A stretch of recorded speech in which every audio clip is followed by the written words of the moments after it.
لوگو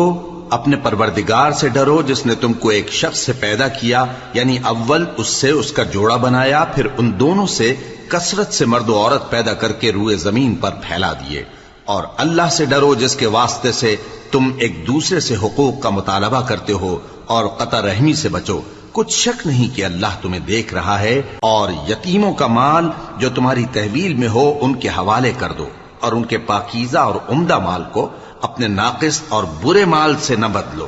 اور نہ ان کا مال اپنے مال میں ملا کر کھاؤ کہ یہ بڑا سخت گناہ ہے۔ اور اگر تم کو اس بات کا خوف ہو کہ یتیم لڑکیوں کے بارے میں انصاف نہ کر سکو گے تو ان کے سوا جو عورتیں تم کو پسند ہوں، 2 یا 3 یا 4 ان سے نکاح کر لو۔ اور اگر اس بات کا اندیشہ ہو کہ کئی عورتوں سے انصاف نہ کر سکو گے تو ایک ہی عورت سے نکاح کرو یا باندی سے تعلق رکھو جس کے تم مالک ہو، اس طرح تم بے انصافی سے